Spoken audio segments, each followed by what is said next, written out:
বাজারে টানা ২ মাসেরও বেশি সময় ধরে সব ধরনের সবজির দাম অস্বাভাবিকভাবে বেড়েই চলছে। বর্তমানে হাতে গোনা ২-১ রকমের সবজি বাদে প্রায় সব সবজি বিক্রি হচ্ছে ৮০ থেকে ১০০ টাকা কেজি দরে, যা ভোক্তাদের নাগালের বাইরে চলে যাচ্ছে। এরকম দাম হলে সাধারণ মানুষ চলবো কেন? চলার খুব কষ্ট হয়ে যাবো। ১ কেজি তরকারি কিনতে গেলে যে ৬০-৭০ টাকা লাগে, তে আর কি কিনবো কোন? এই জন্য সাধারণ মানুষের খুবই কষ্ট, এভাবে তো চলা যায় না। এদিকে চড়া দামের কারণে খুচরা বাজারে সবজি বিক্রিও উল্লেখযোগ্য হারে কমেছে বলে জানিয়েছেন বিক্রেতারা। একদিকে জিনিসপত্রের লাগামহীন মূল্যবৃদ্ধি, অন্যদিকে আয় সীমিত, এই দ্বৈত চাপে নাজেহাল সাধারণ মানুষ। কি বলবো, কিছু বলার নেই। জিনিস আসলে অনেক দাম, যেটা মানুষের সহ্য ক্ষমতার বাহিরে। আপনার এই মিষ্টি কুমড়া আমার যতটুকু মনে পড়ে এগুলো 20 টাকা 10 টাকা করে ওনারা বিক্রি করছেন। এখন এগুলো 50-60 টাকা কেজি গেছে। তো 50-60 টাকা হলে 250 টাকা কিংবা 360 টাকা পাল্লা, এখন 380 টাকা এক পাল্লা। গেল সপ্তাহ থেকে এবারে বাজারের দর প্রতি কেজিতে প্রায় 5-7 টাকা বেশি। বিক্রেতাদের দাবি, সাম্প্রতিক অতিবৃষ্টি ও সবজির আমদানি কমে যাওয়ায় বাজারে সরবরাহের ঘাটতি দেখা দিয়েছে, ফলে কেজি প্রতি প্রায় সব ধরনের সবজির দাম বেড়ে গেছে।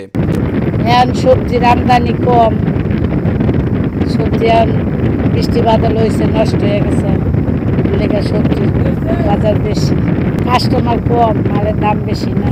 তো মালের টান বেশি, মাল আয় কম, মাল আয় কমের নাকি মাল কমালে দাম বেশি। ওই কোনো সমস্যা মালের লস হওয়া বেড়ারা মাল নেয়নি, বাদ দিলে ওরে দুদিন ঠকিতে হয়, পরে আবার দুদিন পরে আবার নেয়। সাপ্তাহিক ছুটির দিনে বাজার করতে আসা ভোক্তারা দৈনন্দিন জিনিসপত্রের দাম শুনে নাজেহাল অবস্থা। যখন আপনার রিসিপ্টে চালু হবে তখন ওই 2 নম্বরই বা ওই ধরনের কাজগুলো থাকবে না। বেসিক্যালি কৃষক এত পয়সা পায় না। মধ্যস্বত্বভোগীদের কারসাজি, যখনই আপনি গভর্নমেন্টের দেওয়া যে ফর্মুলা যে আপনি কিনেছেন, আপনি 500 টাকা কিনেছেন, আপনি রিসিপ্ট দেন, তখন অটোমেটিক্যালি দামটা কেন বাড়লো, কে বাড়ালো, তাকে ফাইন্ড আউট করে দেয়। এখন আপনি ফাইন্ড আউট করতে পারছেন না। চাল ও ডালের বাজার ঘুরে দেখা গেছে গত সপ্তাহের তুলনায় দাম তেমন কোনো পরিবর্তন হয়নি। চালের বাজার এখনও আগের অবস্থানে রয়েছে।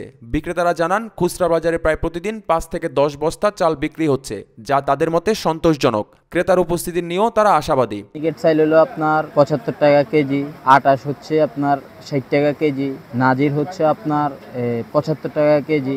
কাস্টমার আমার আল্লাহর রহমতে আপনার দৈনিক খুচরা ধরেন আমার 5 বস্তা করে চাল চলে, মিনিকেট এবং কি 28, আমার প্রতিদিন 4-5 বস্তার মতো চাউল চলে খুচরা। সবজির চড়া দামের পর এবার মাছের বাজারেও আগুন। গেল সপ্তাহের তুলনায় এ সপ্তাহে অধিকাংশ মাছের কেজি প্রতি দাম বেড়েছে 70 থেকে 80 টাকা পর্যন্ত। বিক্রেতারা জানান, জলাশয়ে পানি বাড়তি থাকার কারণে দেশি মাছ ধরা কমে গেছে, পাশাপাশি আমদানিও কম, যার ফলে সরবরাহের ঘাটতি তৈরি হয়েছে। এতে বাজারে মাছের দাম হঠাৎ করেই ঊর্ধ্বমুখী হয়ে উঠেছে। মাছের আমদানি কম, গেছে সপ্তাহ বাইলা কিনে আনছি 900 কিনে আনছি 1000 টাকা কেজি, পোয়া মাছ কিনে আনছি 800 টাকা কেজি।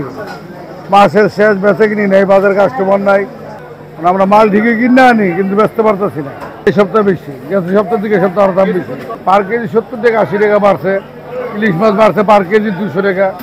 ইলিশ মাছ গেছে সপ্তাহে 1 কেজি ছিল 2100 টাকা, আজকে ইলিশ মাছ 1 কেজি বিকছে 2300 টাকা কেজি। আরো যে পাইকারি মাছের দাম বেশি। মাছ কিনতে আসা ভোক্তারা অভিযোগ করছেন, বাজারে মাছের দাম নিয়ন্ত্রণহীনভাবে বাড়ছে। তাদের মতে বাজার নিয়ন্ত্রণ সরকারের নিয়ন্ত্রণের বাইরে চলে যাচ্ছে। সরকার নিয়ন্ত্রণ বাইরে চলে গেছে, অবশ্যই এটা নিয়ন্ত্রণের বাইরে চলে গেছে। সরকার এটা তদারকি করা অবশ্যই দরকার। সরকারের মধ্যে অনেক নিয়ন্ত্রণ নাই। এই মাছের যে দাম, এই মাছ কিনলাম 600 টাকা কেজি। মাংসের দাম কিছুটা কমলেও বাজারে ক্রেতার উপস্থিতি আশানুরূপ নয়। বিক্রেতারা জানান, দাম তুলনামূলকভাবে কম থাকলেও কাস্টমার খুব একটা আসছেন না। এতে করে বিক্রি কমে গেছে এবং ব্যবসায়িক ক্ষতির মুখে পড়তে হচ্ছে। মাংস বাজার ভালো না, ওখানে মাংস কেউ খায় না। এই 1000 টাকা 1500 টাকা 1200 টাকা কেজি গোস খায় না, 750 টাকা কেজি গরুর গোস খায় না অনেক পাবলিকে। ওই যদি কারো বাসায় একটু ফাংশন থাকে তাহলে কিনে লয়ে যায়, আর নাহলে চলে না। গোস্তের বাজার আগের চেয়ে কম। আগে যেরকম বিক্রি হইতো 780 টাকা, এখন 750 টাকা রেট দিয়ে আছে, কিন্তু গোস্ত বিক্রি হইতেছে 720 টাকা 730 টাকা এখন বিক্রি হইতেছে। এই কারণটা হলো কাস্টমার অনেক কম। ভোক্তাদের অভিযোগ, বাজার ব্যবস্থাপনায় সরকারের নজরদারি বাড়ানো জরুরি। তারা মনে করছেন, বাজারে সিন্ডিকেট বা অসাধু চক্রের প্রভাব ভাঙতে না পারলে মূল্যস্ফীতি সম্ভব নয়। বাজার মনিটরিং ভালো করে সরকারের করতে হবে। সাধারণ মানুষকে সম্পূর্ণ বিপদে ফেলে এই মনিটরিং যখন লুজ করে। আর এরা তো মানুষ না, এই সিস্টেমটাকে ভাঙতে হবে, সিস্টেমটার এগেনস্টে যেতে হবে। এরা সুযোগ পেলেই যে ঝাঁপায় পড়ে বা মানুষের পড়ে, এই জিনিসটাকে কন্ট্রোল করতে হবে। জয় চক্রবর্তী, বাংলা ফ্লো।